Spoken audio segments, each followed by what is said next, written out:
hope y'all can hear me. So I am driving up from where we have moved. I've got to give my dad his B12 shot and all that stuff. I've had some medical training and as an MA, medical assistant, but I never renewed my license. But I used some of my skills, to give my dad his B12 shot and stuff like that. So, and I can do blood pressure manually if I had to. I could use a blood pressure cuff to check for blood pressure. But anyway, forget about all that. So I have a bit of a trip ahead of me, so I thought I would talk a little bit. So what do you do when you are stuck in a sticky family situation and you know identification truths and you know that, like, I know that I should not be looking for approval, that I'm not working for a wage, right? That I am not, that if I seek the approval of others, right, and then I'm actually working for a wage, because my wage would be other people's approval of me.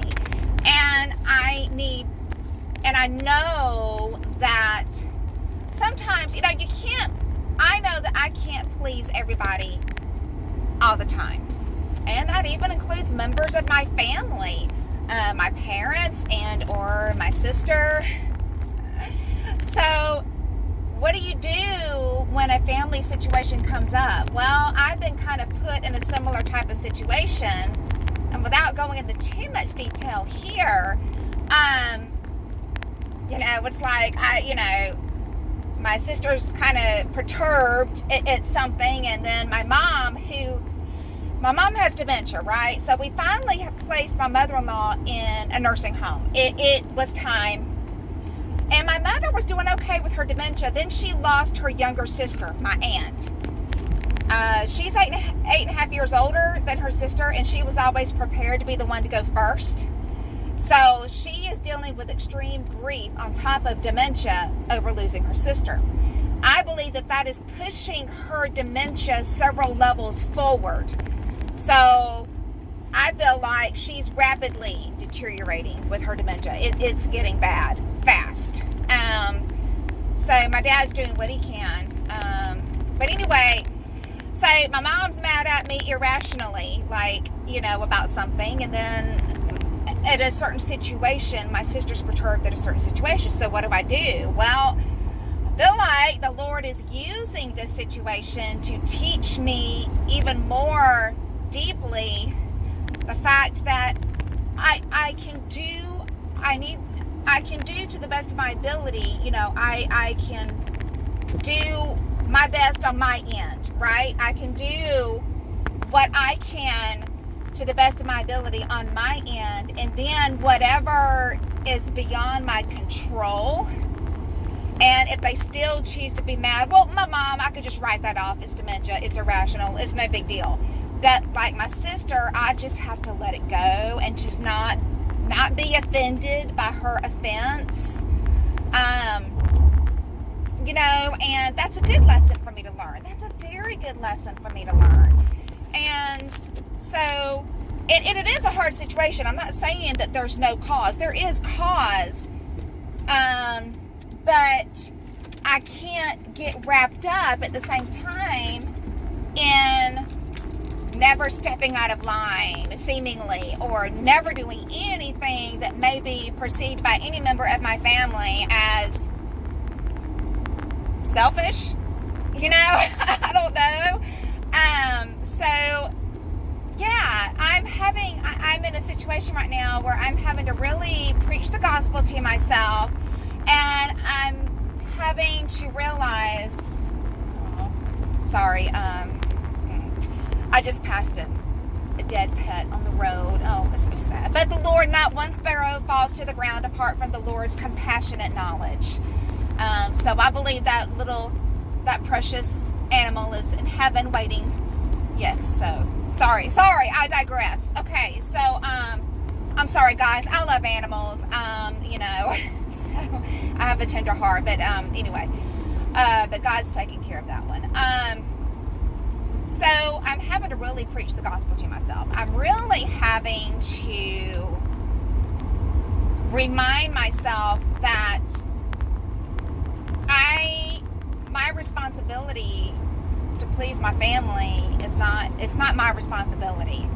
The burden of pleasing people, it's not my burden. It's not my responsibility. The burden of this thing that we call Christian life, the burden is on Jesus. The burden is not on me.